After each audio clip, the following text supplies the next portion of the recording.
السلام علیکم ورحمۃ اللہ وبرکاتہ۔ اعوذ باللہ من الشیطان الرجیم، بسم اللہ الرحمن الرحیم۔ وَإِذْ قَالَ رَبُّكَ لِلْمَلَائِكَةِ إِنِّي جَاعِلٌ فِي الْأَرْضِ خلیفہ، اور جب کہا تیرے رب نے للملائکۃ فرشتوں کے لیے، انی جاعل بے شک میں بنانے والا ہوں، فی الارض زمین میں، خلیفتاً ایک نائب، خلیفہ یا نائب۔ قالوا اتجعل فیہا من یفسد فیہا، قالوا فرشتوں نے کہا، اتجعل کیا تو بنائے گا اس زمین میں، من یفسد فیہا وہ شخص جو اس میں فساد کرے گا، وَيَسْفِكُ الدِّمَاءَ اور خون بہائے گا، وَنَحْنُ نُسَبِّحُ بِحَمْدِكَ وَنُقَدِّسُ لَكَ اور ہم تیری تسبیح بیان کرتے ہیں تیری حمد کے ساتھ، وَنُقَدِّسُ لَكَ اور ہم تیری پاکیزگی بیان کرتے ہیں۔ قَالَ إِنِّي أَعْلَمُ مَا لَا تَعْلَمُونَ اللہ تعالیٰ نے فرمایا کہ بے شک میں جانتا ہوں جو تم نہیں جانتے ہو۔ وَعَلَّمَ آدَمَ الْأَسْمَاءَ كُلَّهَا اور سکھائے اللہ تعالیٰ نے آدم علیہ السلام کو نام، کلہا تمام چیزوں کے، ثم عرضهم علی الملائکہ پھر ان چیزوں کو پیش کیا فرشتوں کے سامنے، فقال انبئونی باسماء ہؤلاء ان کنتم صادقین پس اللہ تعالیٰ نے فرمایا، انبئونی مجھے خبر دو ان چیزوں کے ناموں کی، ان کنتم صادقین اگر تم سچ بولنے والے ہو۔ قالوا فرشتوں نے کہا،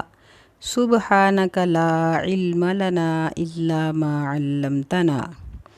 تو پاک ہے، ہمیں کوئی علم نہیں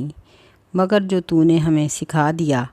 انک انت العلیم الحکیم بے شک تو علم رکھنے والا، حکمت والا ہے۔ قال یا آدم انبئہم باسمائہم اللہ تعالیٰ نے فرمایا کہ اے آدم علیہ السلام،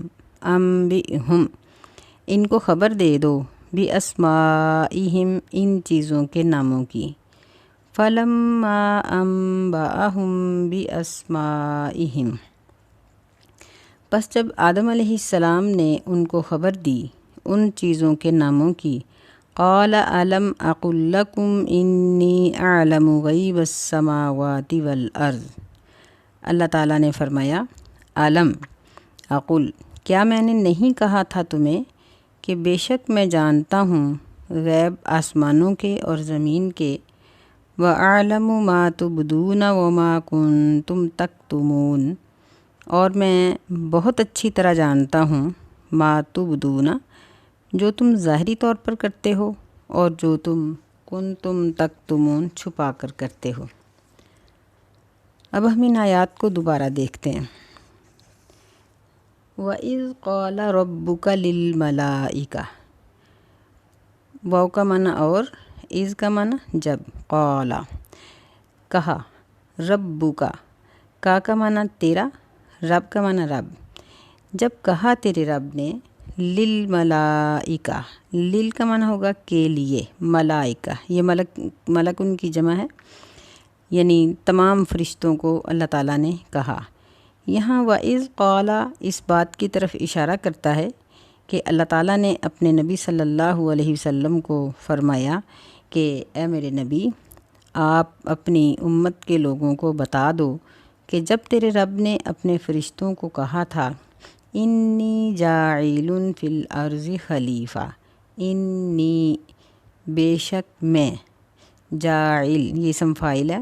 میں بنانے والا ہوں، فی الارض فی کا معنی میں، ارض زمین کو کہتے ہیں، زمین میں، خلیفتاً ایک نائب۔ اصل میں یہ دو زبریں جن کو ہم تنوین کہتے ہیں، ان کا معنی کوئی، کچھ ہوتا ہے، تو یہاں یعنی کوئی ایک خلیفہ، یعنی یہاں انسان کا خلیفہ یہ ثابت کیا گیا ہے۔ قالوا تو فرشتوں نے کہا، اتجعل فیہا یہ حمزہ استفہام ہے، تجعل یہ مخاطب کا صیغہ ہے فعل مضارع سے، کیا تو بنائے گا اس میں من یفسد فیہا، من کا معنی جو شخص، یفسد جو فساد کرے گا، فیہا اس زمین میں، ویسفک الدماء، یسفک اس کا معنی ہوتا ہے بہانا، خون ریزی کرنا، دماء خون کو کہتے ہیں، یہ دمن کی جمع ہے، جو خون بہائے گا۔ وَنَحْنُ نُسَبِّحُ بِحَمْدِكَ، نحن یہ متکلم کا صیغہ ہے کہ ہم سب، نسبح اس میں نون کا معنی جس طرح ہم شروع میں پڑھائے تھے نعبدو میں، اس طرح یہاں بھی نون کا معنی ہوگا ہم۔ سبح یسبح کا معنی ہوتا ہے تسبیح بیان کرنا، کہ ہم تسبیح بیان کرتے ہیں، بحمدک تیری تعریف کے ساتھ، یعنی سبحان اللہ و بحمدہ، جس میں تسبیح بھی اور تحمید بھی دونوں لفظ آ جاتے ہیں۔ نبی علیہ السلام نے اس کلمے کو سبحان اللہ و بحمدہ کو فرشتوں کا ذکر قرار دیا۔ وَنُقَدِّسُ لَكَ اور ہم تیری تقدیس بیان کرتے ہیں، تیری پاکیزگی بیان کرتے ہیں، یعنی سبحان اللہ العظیم۔ قال اللہ تعالیٰ نے فرمایا، انی اعلم بے شک، اعلم میں جانتا ہوں، ما کا معنی جو، لا کا معنی نہیں، لا تعلمون یہ مضارع منفی کا صیغہ ہے، جو تم نہیں جانتے۔ یعنی اس آیت میں اللہ تعالیٰ نے یہ ذکر کیا ہے کہ آپ اپنی امت کے لوگوں کو یہ بتائیں کہ جب آدم علیہ السلام کی تخلیق ہونی تھی تو اس سے پہلے اللہ تعالیٰ نے فرشتوں کے سامنے اس چیز کا تذکرہ فرمایا، ان کو باخبر کیا کہ ایسا ہونے والا ہے۔ یہاں اللہ تعالیٰ کا مشورہ لینا مقصود نہیں تھا، کیونکہ اللہ تعالیٰ مشورے سے پاک ہے۔ مشورہ وہ لیتا ہے جس کی عقل، سمجھ یا اختیارات میں کمی ہوتی ہے، تو اللہ تعالیٰ ہر لحاظ سے کامل ہیں۔ اللہ نے ان کو خبر دی تھی کہ میں ایک انسان کو بنانے والا ہوں، اور وہ کیسا ہوگا؟ خلیفہ، یعنی ہمیشہ رہنے والا نہیں ہوگا، بلکہ وہ ایک دوسرے کی خلافت کرے گا، ایک دوسرے کا نائب ہوگا۔ یہاں کچھ مفسرین میں بحث ہے، کچھ لوگ کہتے ہیں کہ یہاں اس کا مطلب ہے خلیفۃ اللہ، کہ اللہ کا نائب، تو یہ صحیح نہیں ہے۔ زیادہ درست اور اکثر مفسرین کا یہی کہنا ہے کہ یہاں انسان ہی انسان کا خلیفہ ہے، کیونکہ خلافت کے لیے یہ چیز لازم آتی ہے کہ جس کا وہ خلیفہ بنے گا وہ کبھی مجبور ہو، کبھی غیر حاضر ہو، کبھی بیمار ہو، لیکن اللہ تعالیٰ ان تمام چیزوں سے پاک ہے، اس لیے انسان ہی انسان کا خلیفہ ہے، نائب ہے۔ کبھی بڑے فوت ہو جاتے ہیں تو چھوٹے ان کی جگہ پہ آ جاتے ہیں، اور کبھی چھوٹے فوت ہوتے ہیں تو بڑے ان کے کام کاج کو سنبھال لیتے ہیں، دیکھ لیتے ہیں۔ فرشتوں نے آگے سے یہ بات کہی کہ کیا تو زمین میں ایک ایسا انسان بنائے گا جو اس میں فساد کرے گا؟ تو ان کو کیسے پتہ چلا کہ انسان فساد کرنے والا ہے؟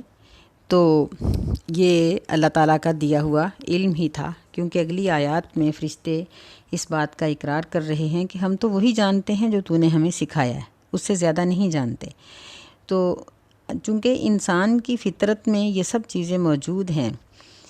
اس لیے اللہ تعالیٰ نے فرشتوں کو یہ بات بتائی، لیکن اللہ تعالیٰ نے یہ نہیں فرمایا تھا کہ تمام ہی انسان فساد کرنے والے اور خون بہانے والے ہوں گے۔ جبکہ فرشتوں نے یہ بات سمجھی اور انہوں نے اس بات کا اقرار کیا کہ ہم تیری تسبیح و تحمید اور تیری تقدیس بیان کرتے ہیں، تو انسان کی تخلیق کا کیا فائدہ؟ یعنی وہ اعتراض نہیں کر رہے تھے، بلکہ وہ اس بات کو سمجھنا چاہتے تھے۔ اللہ تعالیٰ نے اس کا جواب دیا کہ انی اعلم ما لا تعلمون، کہ میں جانتا ہوں جو تم نہیں جانتے، یعنی کہ میں ان انسانوں میں انبیاء، اولیاء، ائمہ اکرام، صلحاء، شہداء اور اس طرح کے بہت سے ایسے لوگ پیدا کروں گا جو کئی فرشتوں کے اوپر فائق ہوں گے، جن کا مرتبہ مقام کئی فرشتوں سے زیادہ ہوگا۔ تو اس لیے اللہ تعالیٰ نے یہ آدم علیہ السلام کی تخلیق اور ملأ الاعلیٰ کی بحث کا یہاں تذکرہ کیا کہ پچھلی آیت میں اللہ تعالیٰ نے اپنے رب ہونے کا اقرار کیا تھا، اور یہاں اس کی دلیل پیش کر دی کہ آدم علیہ السلام کا خالق بھی اللہ ہی ہے، اور آدم علیہ السلام سے آگے پوری کائنات کے انسانوں کا خالق بھی اللہ تعالیٰ ہی ہے۔ یہ سب اللہ ہی کو زیب دیتا ہے، وہی رب حقیقی ہے۔